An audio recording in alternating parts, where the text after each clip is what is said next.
ठीक है जी। अब आप गेहूं और आटा, गेहूं से आटा बनता है। किसी को कहोगे भाई गेहूं से आटा कैसा बनता है, तो वो सीधा कहेगा गेहूं को ग्राइंड करो आटा बना दो। पहली स्टेज, सेकंड स्टेज, या पहली स्टेज और लास्ट स्टेज, इसके अलावा कोई स्टेज नहीं होती। आरसीएम ऐसा नहीं करता। आरसीएम अपने अपने सीक्वेंस से चलता है और सीक्वेंस से होकर 10वीं स्टेज पे अपना आटा बना के तैयार करता है। यदि इन चीज़ों को पास नहीं करेगा कोई भी, तो आटे में आ जाएगी, तो आटे के साथ हमारे को ये चीज़ें पास करनी पड़ेगी। लेकिन ये चीज़ें जब पास हो जाती है तो अपने स्वास्थ्य के लिए एक लाभदायक चीज़ हो जाती है। सबसे पहला आता है आपका ऑर्गेनिक रिजेक्शन। जो गेहूं की बाली होती है, गेहूं का जो पौधा होता है, उसके टुकड़े वगैरह कहीं रह जाते हैं, उसको अलग से कर लिया जाता है। फिर आता है इमेच्योर्ड गेहूं। इमेच्योर्ड गेहूं का मतलब होता है कि अपरिपक्व गेहूं, जिसमें कोई आटा वगैरह नहीं होता, न्यूट्रिशन कुछ भी नहीं होता है। ये फालतू में आटे को खराब करती है, इसलिए लोग अलग निकाल लिया जाता है। इन दोनों को निकालने में जो ऑर्गेनिक जो डस्ट वगैरह निकलती है, उसको अलग निकाल लिया जाता है। इस प्रोसेस में गेहूं का कोई टुकड़ा टूट जाता है और डस्ट के साथ आ जाता है, उसको भी अलग से निकाल दिया जाता है। अब आपका ये पूरा ऑर्गेनिक रिजेक्शन का काम पूरा हो गया। अब आता है इनऑर्गेनिक रिजेक्शन।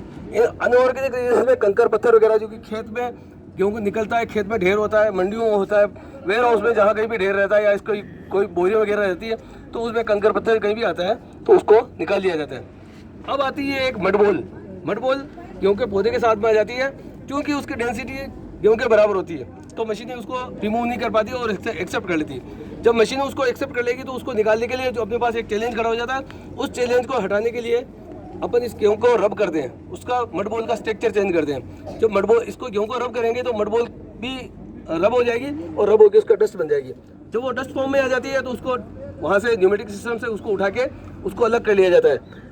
जब इसको डस्ट को इकट्ठा करते हैं, तो गेहूं का जो शेप इस प्रकार से मेरी मुट्ठी जैसा होता है, बीच में एक लाइन होती है, तो वो डस्ट वहाँ पे कहीं गेहूं में आके अटक जाती है। उस डस्ट को रिमूव करने के लिए एक नीडल मशीन होती है, नीडल मशीन में उसको भेजा जाता है। जब नीडल मशीन में हो जाएगी, तो नीडल क्या करेगी, उसको साफ करेगी।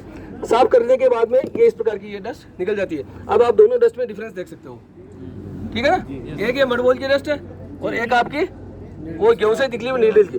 उसमें हल्का गेहूं भी छिलेगा करेगा, तो ये भी आपका डस्ट अलग से हो गई। आपका गेहूं तैयार है। लेकिन गेहूं रहता है कहाँ पे?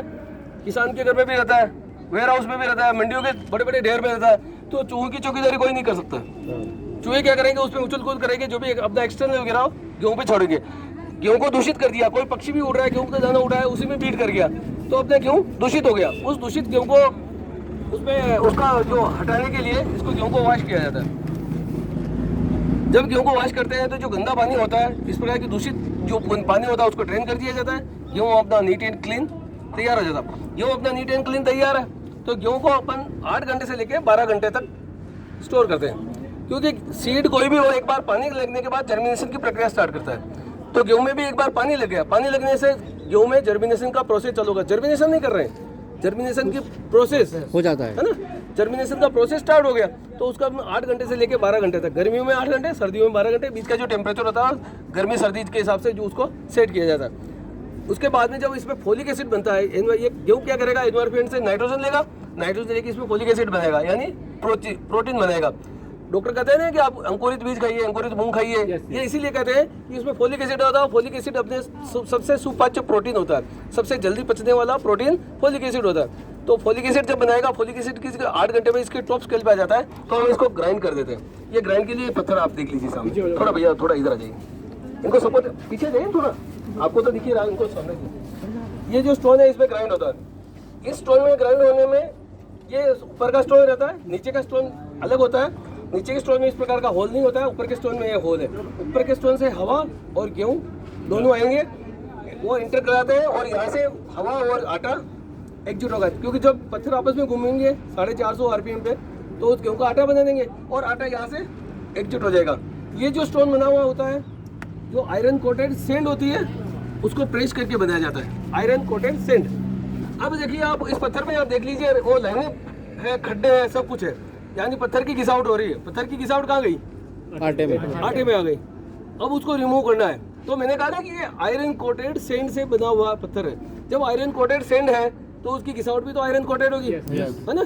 और आयरन कोटेड सेंड को या आयरन कोटेड कोई भी चीज हो, उसको अलग करने के लिए मैग्नेट से अच्छा उपाय कुछ नहीं है। तो एक मैग्नेटिक फील्ड बना होता है, जिसमें मैग्नेट लगे होते हैं, वहाँ से आटे को पास किया जाता है।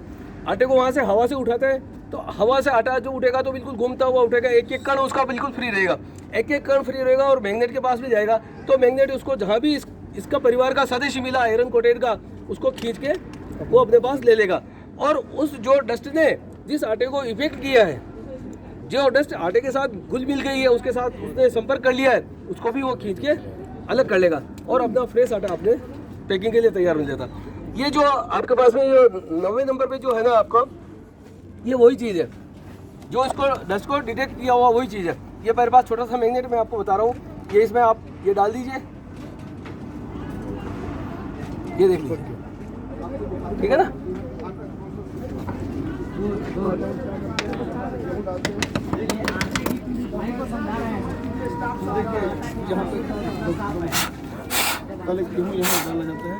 अब यही चीज़ अपन आटे में डाल रहे हैं। ये देखो हल्की सी इसकी जो ये चिपका हुआ उस पर आप थोड़ा कंफ्यूज मत होइए इस पर। मैं आराम से गया हूँ क्या? ये इसमें अपन डाल रहे हैं आटे के अंदर। ये आटे में डाल दिया, ये आटे के हो गए। वेरी गुड, शानदार, गजब, बिल्कुल बहुत शानदार सर, बहुत ही शानदार, बहुत शानदार ये प्रोसेस था। आरसीएम का जो आटा बनता है वहाँ का ये प्रोसेस था। तो इस वीडियो में दिखाया गया है कि आटा यहाँ पर किस तरह से बनता है, कैसे तैयार होता है। ये आरसीएम का शानदार ज़बरदस्त प्रोसेस था आटे का। तो इस वीडियो को मैं सबको सेंड करूँगा, देखना, बहुत ही शानदार है, बहुत गजब।